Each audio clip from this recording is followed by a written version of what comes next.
Yung goodness of God, what happened sa akin yesterday. So, yesterday, I had my panic attack. Kumbaga, anxiety attack and panic attack.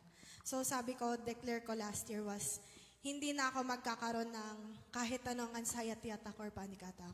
But yesterday was different kasi ang hinahabol namin was deadline na matapos lahat ng ginagawa naming work para hindi kami matabunan for Sunday. So, nagpapanik na ako kasi na lahat ng ginawa ko, I needed to, parang patapos na ako. Ang bilis nga kasi patapos na ako and then, biglang nagka-problem yung computer ko and then I have to start over again. And then, ang hirap kasi, hahanapin mo lahat ulit yung mano-mano, nahanapin mo yung mali, magmula sa font, magmula sa mga words na ginamit nila, kailangan mong ayusin yun. And grabe yung stressful ng pagiging editorial assistant talaga. Kasi nagagamit yung utak mo. So, ayun nga. So, sabi ko, ang hirap. Sabi ko, magsa-start na naman ulit ako hanggang sa, sabi ko, imbis na pahinga na ako, like, diretso na ako na maghintay na lang. Talagang magsisimula ulit ako sa simula. So sabi ko, paano yan? Hindi ako aalis dito hanggat di ko ito matatapos. Hanggang sa kung ano-ano nang bumubulong sa akin na naririnig ko by words ni Satan. So sabi ko, no, kaya ko to. Hanggang sa nagpanik na ako. Nagsisimula na ako na nandidilim na yung paningin ko na yung shortness of breath ko na hindi na ako makahinga and hindi ko alam kanino ako tutulong kasi dalawa na lang kami sa loob ng office. Sabi ko, hindi din niya alam anong gagawin kapag sakaling hihingi ako ng tulong. So sabi ko, okay, I have to deal with this. Kung gusto kong mag-serve kay God out to the nations, kung gusto ko na magtrabaho ako or kung gusto kong makalabas pa ako, kailangan hindi ako ma-stuck dito sa ganitong situation forever. So habang nag-shortness of breath ako, bilang ako, inhale, exhale, bilang 1, 2, 3, hanggang sa, ang nagre-remind sa akin, mag-praise ka kay God ngayon. I-declare mo yan. Yung nag-remind sa akin, yung sabi ni Pastor Jolly na, you have the right to cast out. Totoo yun, yung kapag may nangyayari sa'yo hindi maganda, may nafe-feel ka ng hindi maganda na mangyayari sa'yo, you have the right to cast out. So sabi ko, in the mighty name of Jesus, you have no power against me, in Jesus' name. Hanggang sa kumakanta na ako habang nag-inhale ako. Yung kanta nung Friday na, as long as I'm living, I have the reason to praise Him. So kinakanta ko siya pa ulit na ulit habang nag-inhale, exhale ako hanggang sa bigla na lang ako na out of the blue, like, okay, sabi, diba, kaya mo yan? Parang may bumubulong sa, kaya mo yan, hindi mo kailangan i-rush yan, dahan-dahan lang, hingang malalim, hanggang sa parang sabi ko, okay, thank you Lord, kasi na-overcome ko siya, na ako lang mag-isa, wala akong tinatawagan na, Mommy, kailangan ko ng tulong mo, wala akong kailangan tawagan na, Daddy, Noel, kailangan ko ng tulong nyo, kundi, kay God lang yung mo na, magtiwala ka lang, and yung, kaya mong i-overcome lahat basta kasama mo si God. So, ayun po. To God be all the glory.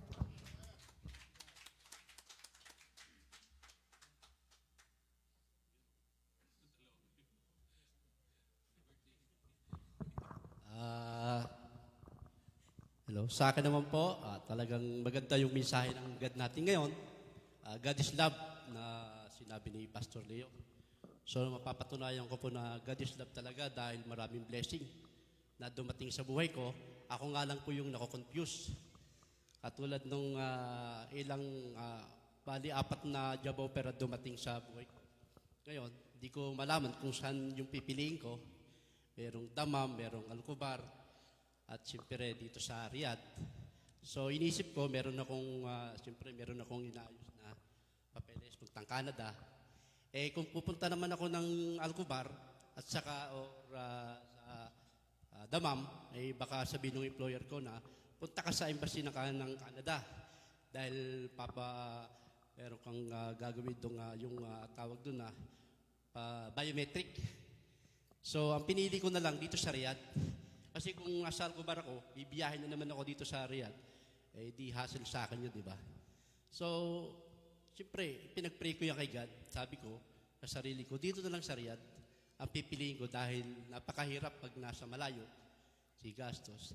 So, ayun, talaga, God is love talaga dahil kaya ko sinishare sa inyo dahil siyempre, ang pagka binigyan tayo ng God ng blessing, siyempre, talagang i-share natin sa iba para maka-encourage tayo na hindi ng Panginoon talaga, nasa sa atin talaga. Talagang hindi tayo pinababayaanan kahit anumang oras, araw-araw, basta manalig lang tayo sa Panginoon dahil napakabait talaga at nararamdaman ko sa sarili ko, sa pamilya ko, na hindi pa naman sa akin, sa sarili ko, hindi pa naman ako binibigyan ng Panginoon ng pagpapalo. Talagang blessing talaga. Talagang hintayin mo lang, hindi yung on the spot na andyan na. Talagang may time para talagang ibigay niya sa atin. So, yun lang po at God is good talaga. Salamat.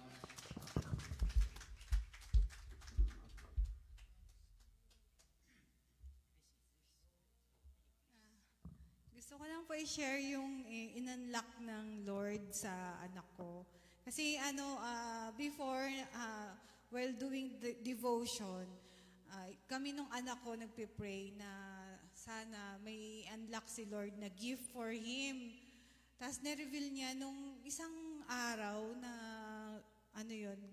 gabi na yun sa Pinas, mga 4 p.m. yata yun dito. Nag-send ng video yung anak ko. Tapos, nung una na pinapanood ko, na ano to, ba't may gantong sinasabi yung anak ko? Hanggang sa nung nag-headset na ako at tinapos ko yung sinasabi niya, kinilabutan ako. Sabi ko, Lord, ano yung mga sinasabi ng anak ko na dire-diretso? Wala naman siyang binabasa. Pero nagsasalita siya nagpo-prophesy siya kung ano-anong sinasabi niya about Jesus, na may mga waves, nagsasalita siya ng ganun. Tapos, dalawang beses siyang nag-send sa akin. After nun, hindi na ako makatulog nung gabi. So, nag-antay ako ng 3 o'clock. Sabi ko, Lord, I need to confirm it to you kung ano to, kung baka kasi ginagamit siya ng kalaban or what. Tapos, God speak to me na He is using Grant to prophesy. So, yung devotion din namin, na-amaze ako kasi yung devotion din namin, He answered me na yung devotion namin ni Grant is a message, a prophet message. So, parang sabi ko, kaya pala. Tapos during our devotion, si Grant, yung lahat ng binabasa namin dun sa Mama, yan lahat yung sinasabi ko sa'yo. So, kinukwento ulit niya sa akin. Tapos tinanong ko siya, sabi ko, bakit mo ba nasabi yung mga yon? May napanood ka ba or what? Tapos ang sabi niya sa akin, Mama, wala. May binubulong sa akin si Lord. Sabi niya ganyan. Tapos sabi ko talaga anak, sobrang sabi ko, nakaka-amaze naman na in-unlock niya sa'yo yung gift na yan. Sabi ko, we should be thankful to Him. Tapos, nung after na naming mag-devotion, meron kasing prayer doon. After naming mag-pray, na binasa niya yung prayer, sabi niya, nag-volunteer siya na siya ang magpipray.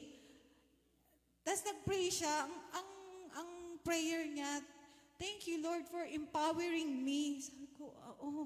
Sabi ko, grabe, ang deep ng ng word niya.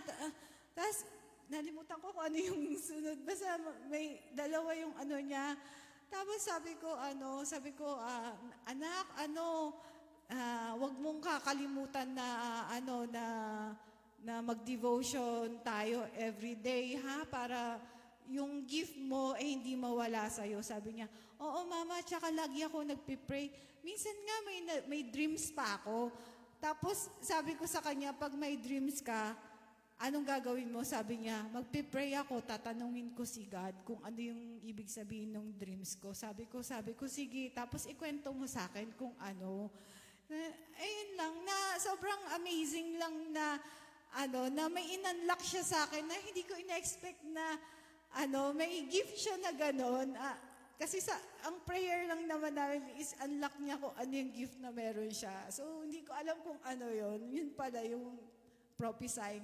Tapos may sinend sa akin yung mga ka-churchmate ko kasi shinare ko din sa kanila.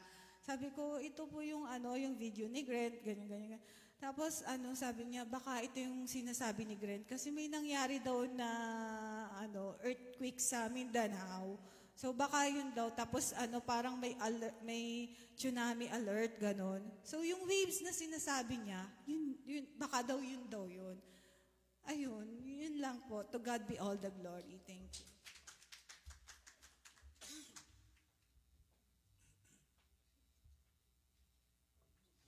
Talaga namang nakaka-bless, no?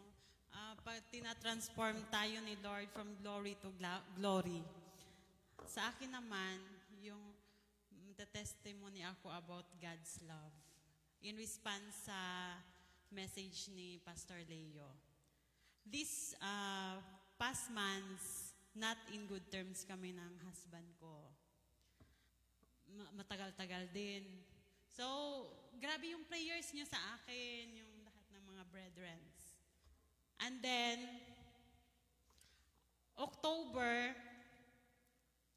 first week ng October, tumawag siya sa akin. Video call, nasa hospital siya. Tapos, sabi niya, admit daw siya. So, tinawagan ko yung surgeon, nag-video call kami, anong kondisyon. Sabi ng surgeon, kailangan siyang maoperahan. Agad-agad. Sabi ko, first thing in my mind, Doktor, magkano? Sabi niya sa akin, 100,000. Prepare 100,000. Bukas kailangan. Kasi hindi natin pwedeng i-delay. Kasi ang morphine na binigay, pain reliever is, kung mag-wear off to, ang BP niya 180 pataas. Kung mawawala to, ganun na naman ulit, aatakihin siya. So I prayed fervently to the Lord. Sabi ko, not in good terms kami, di ba? So, can I say, I love you, Lord? Pero may galit ako sa puso ko. Alam kong buhay niya ang nakasalalay. Ako, parang, Lord, binigyan mo ako ng burden. Ako ang magsasave sa Kanya. But He rebuked me. 1 John 4:20, ito yung shinare ko kanina.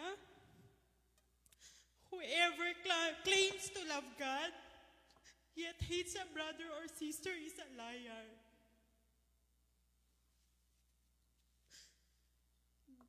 Sa buhay natin, di ba, ang hirap magpatawad kung nabitray tayo, nasaktan tayo ng sobra.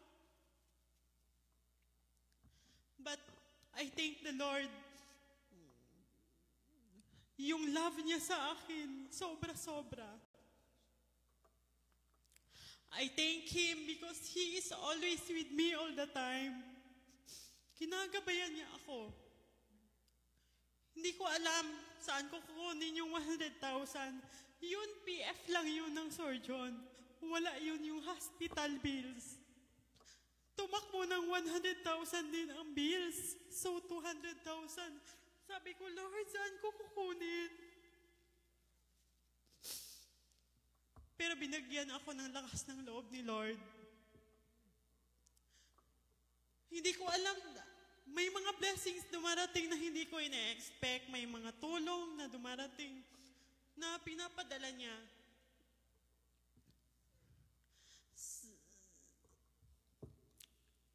So ito yung God's love. Lead His people into an enduring faith and joy of serving Him.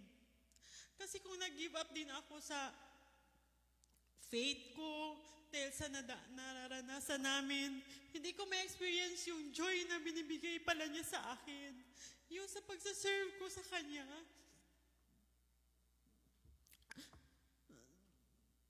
So, after, hindi pa natapos doon, nung 200,000 na yun, after a month, kailangan siyang operahan ulit, tatanggalin ang stent.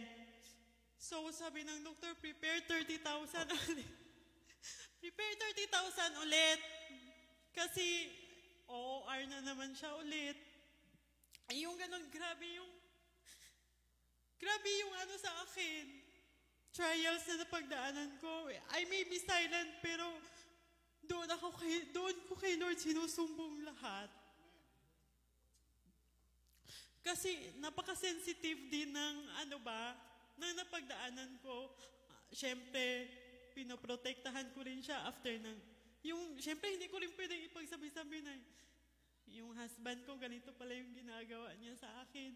Pinoprotektahan ko pa rin siya after ng mga napagdaanan ko sa kanya. But, yun nga, God is with me. Hindi niya ako pinapabayaan.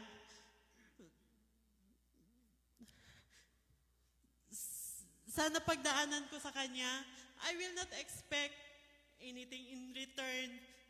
But, yung love pa rin ni Lord, ang love wins.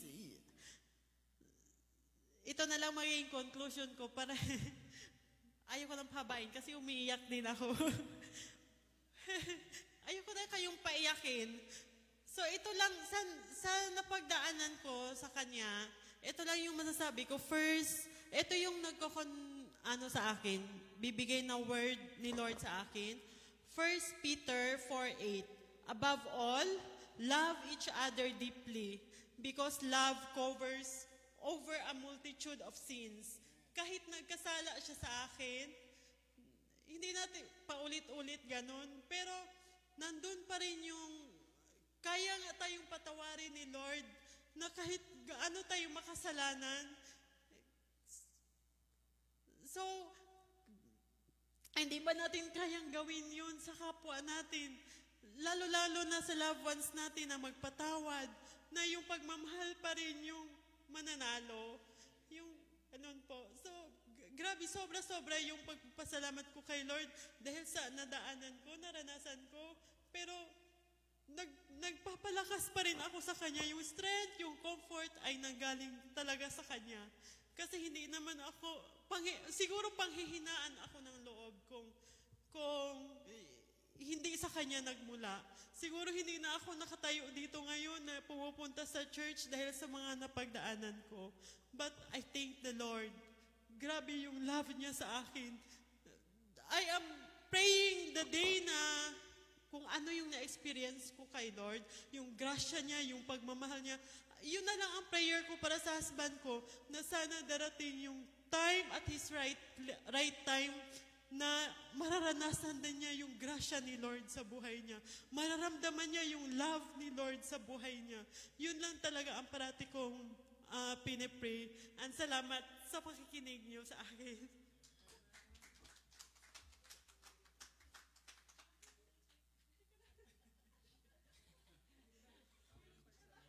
Good afternoon, Kuya and Ate.